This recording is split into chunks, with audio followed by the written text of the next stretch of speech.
Hello बच्चों, आपका हमारे यूट्यूब चैनल आइडियल देव क्लासेस में स्वागत है। देखिए बच्चों, आज हमने आपके लिए कक्षा 6वीं सामाजिक विज्ञान जो 8th ग्रेड अभ्यास पुस्तिका के अंतर्गत है, ये पुस्तक आपको राज्य शिक्षा केंद्र द्वारा दी गई है। बच्चों, आपकी परीक्षा में इसी 8th ग्रेड अभ्यास पुस्तिका से ही प्रश्न उत्तर पूछे जाएंगे, इसलिए आप इसी बुक से ही अपनी परीक्षा की तैयारी कीजिएगा। देखिए अध्याय 4, इसके पहले की वीडियो में हम आपके अध्याय 1, 2 कंप्लीट करा चुके हैं। आज हम आपके लिए अध्याय 4 लेके आए हैं। अध्याय 4 क्या है? मानचित्र। तो इसका पहला प्रश्न देखते हैं। पहला प्रश्न है, मानचित्र किसे कहते हैं? उत्तर देखिए, गोलाकार पृथ्वी अथवा उसके किसी भूभाग का मापन के अनुसार समतल सतह पर चित्रण मानचित्र कहलाता है। मानचित्र शब्द की उत्पत्ति लैटिन भाषा के शब्द मेपा से हुई है। मानचित्र शब्द की उत्पत्ति कौन सी भाषा से हुई है? लैटिन भाषा के शब्द मेपा से हुई है। ठीक है बच्चों, आपका यहाँ प्रश्न क्रमांक पहला कंप्लीट होता है। देखिए प्रश्न क्रमांक दूसरा, मानचित्र के प्रमुख घटक कौन कौन से होते हैं? तो उत्तर देखते हैं कौन कौन से घटक होते हैं। उत्तर है, मानचित्र के प्रमुख 3 घटक हैं। कितने घटक हैं? 3 घटक। पहला दूरी, दिशा और तीसरा प्रतीक। क्या है? दूरी, दिशा, प्रतीक। मानचित्र में हम दूरी बता सकते हैं, दिशाओं का ज्ञान बता सकते हैं और प्रतीक भी बता सकते हैं। ठीक है, अगर आपको और अधिक डिटेल जानना है, समझना है, तो आप अपनी सामाजिक विज्ञान के अंतर्गत भूगोल सब्जेक्ट जो होता है उसके प्रश्न क्रमांक 25 में इसका उत्तर खोजकर लिख सकते हैं। आगे का क्वेश्चन देखिए, प्रश्न तीसरा। प्रश्न तीसरा क्या है? चित्र क्रमांक 4.1 में दिए गए पैमाने को पढ़कर बताइए कि कागज पर 1 सेंटीमीटर धरातल पर कितनी दूरी को दर्शाता है। तो आप अपनी जो भूगोल की पुस्तक है बच्चों, उसमें प्रश्न क्रमांक 26 में इसे जरूर देखिएगा। इसका उत्तर यहाँ है, चित्र क्रमांक 4.1 कागज पर 1 सेंटीमीटर धरातल पर 10 मीटर दूरी को दर्शाता है। तो यह आप अपनी पुस्तक में प्रश्न क्रमांक 26 में इसे और अच्छे से समझ सकते हैं।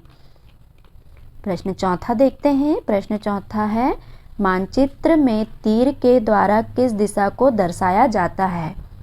मानचित्र में तीर के द्वारा किस दिशा को दर्शाया जाता है? तो उत्तर देखते हैं, मानचित्र में तीर के द्वारा उत्तर दिशा को दर्शाया जाता है। दिशा के बिना मानचित्र पढ़ना मुश्किल होता है। कितनी दिशाएं होती हैं बच्चों?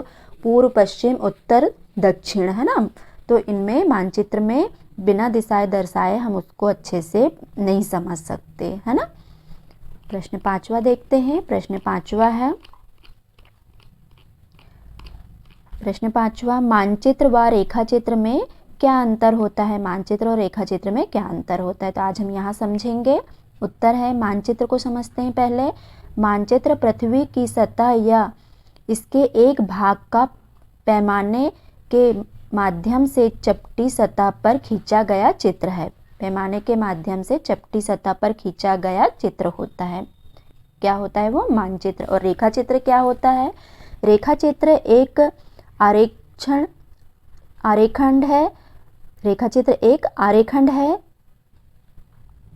जो पैमाने पर आधारित ना होकर याददाश्त और स्थानीय प्रेक्षण पर आधारित होता है। देखिए फिर से, रेखाचित्र एक आरेखण है जो पैमाने पर आधारित ना होकर याददाश्त और स्थानीय प्रेक्षण पर आधारित होता है।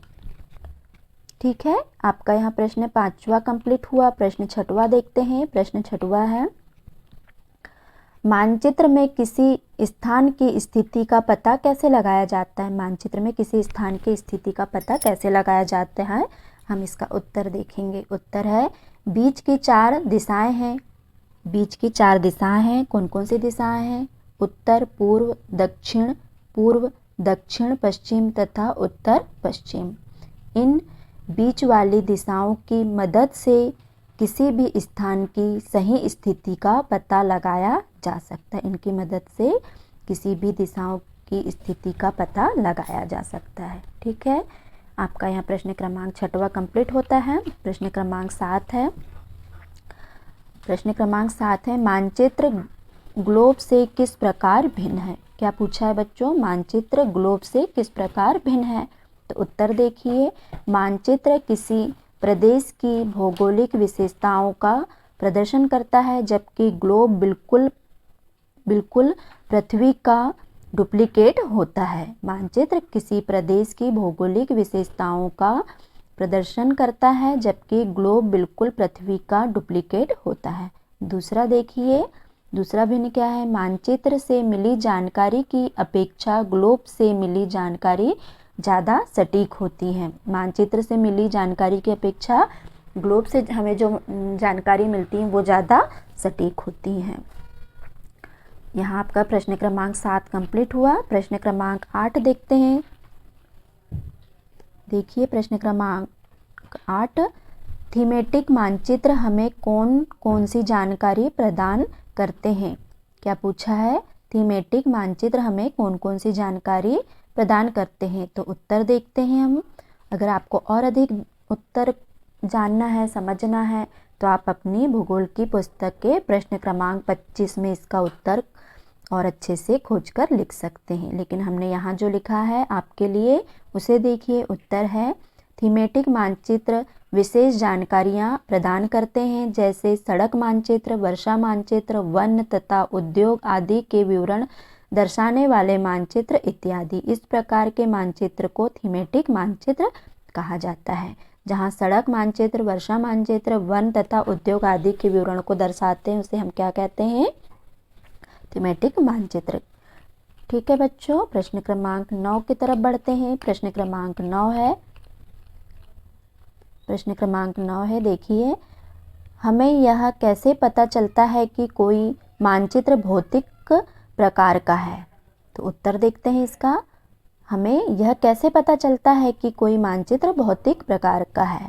तो उत्तर देखिए इसका क्या है उत्तर, पृथ्वी की प्राकृतिक आकृतियों जैसे पर्वतों, पठारों, मैदानों, नदियों, महासागरों इत्यादि को दर्शाने वाले मानचित्र से पता चलता है कि मानचित्र भौतिक प्रकार का है। यहाँ पर हमें नदियाँ, मैदान, महासागर, पठार, पर्वत सभी के बारे में पता चलता है। तो ये क्या हो गया? भौतिक मानचित्र। प्रश्न क्रमांक 10 देखते हैं, जो आपके इस अध्याय का आखिरी प्रश्न है। प्रश्न क्रमांक 10 है, चित्र क्रमांक 4.3 देखकर निम्नांकित के प्रतीक चिन्ह बनाइए। बड़ी रेलवे लाइन, पक्की सड़क, नदी, पुल, जिले की सीमा रेखा, पेड़ व बस्ती। यहाँ पर ये शब्द दिए गए हैं, हमें इनको यहाँ पर दर्शाना है। चित्र को प्रतीक चिन्ह के माध्यम से बताना है। तो इसका उत्तर देखते हैं। इसका उत्तर है रेलवे लाइन। पहले देखिए बच्चों उत्तर इसका, ये चित्र बनाया गया है यहाँ। रेलवे लाइन, बड़ी लाइन, मीटर लाइन और रेलवे स्टेशन। क्या होती है? बड़ी लाइन भी होती है, मीटर लाइन भी और रेलवे स्टेशन भी। तो ये देखिए बड़ी लाइन का प्रतीक ऐसा होगा और मीटर लाइन का प्रतीक ऐसा है और ये रेलवे स्टेशन का प्रतीक ऐसा है। ठीक है बच्चों, आया आपको समझ में? ये देखिए बड़ी लाइन, ये मीटर लाइन और ये रेलवे स्टेशन, ये इनके प्रतीक हैं। फिर देखते हैं सड़कें, पक्की सड़क और कच्ची सड़क। तो ये देखिए पक्की सड़क और ये यहाँ से कच्ची सड़क कहीं से भी टूट फूट जाती है ना, तो ये कच्ची सड़क का प्रतीक है। सीमा, अंतर्राष्ट्रीय, राज्य और जिला, मतलब ये देख लीजिए अंतर्राष्ट्रीय सीमा, राज्य सीमा और ये जिले की सीमाएं हैं। इनको इस तरीके से इनका प्रतीक चिन्ह दर्शाया गया है। अब देखिए नदी, कुआं, तालाब, नहर, पुल। ये देखिए नदी, आपको दिख रहा होगा ये नदी की आकृति है। ये कुआं गोल है, तालाब, ये देखिए तालाब, नहरों से जो हमारी फसलों को बहुत उपजाऊ बनाने के लिए, पानी की कमी से हम फिर नहरों से हमारी फसल को बचा सकते हैं। ये पुल देखिए। अब मंदिर, गिरजाघर, मस्जिद और छतरी। ये देखिए बच्चों मंदिर का प्रतीक है ये, कि मंदिर कैसा होता है जहाँ पर हिंदू लोग पूजा करने जाते हैं। ये गिरजाघर, ये मस्जिद जहाँ पर नमाज पढ़ी जाती है और ये छतरी। अब देखिए पोस्ट ऑफिस, पोस्ट एवं टेलीग्राफ ऑफिस, पुलिस स्टेशन। ये देखिए इनके प्रतीक आपको अल्फ़ाबेट में समझाया गया है। पीओ मतलब पोस्ट ऑफिस, पोस्ट एवं टेलीग्राफ ये देखिए, और पुलिस स्टेशन ये पीएस से पुलिस स्टेशन। ठीक है बच्चों, उम्मीद है कि आपको ये प्रतीक चिन्ह समझ में आए होंगे। बस्ती, कब्रिस्तान, ये देखिए बस्तियाँ छोटे छोटे भागों में बटी रहती हैं, ये कब्रिस्तान है। पेड़ और घास, तो पेड़ का प्रतीक देखिए और ये छोटी छोटी घासें हैं। ठीक है बच्चों, उम्मीद है आपको यहाँ पर ये चित्र समझ में आया होगा। ये आपके अध्याय का आखिरी प्रश्न था। अगर आपको हमारा वीडियो पसंद आया हो तो प्लीज़ इसे लाइक कीजिए, शेयर कीजिए और सब्सक्राइब करना ना भूलिए बच्चों। मिलते हैं आपके साथ फिर अगले अध्याय में अगले वीडियो के साथ।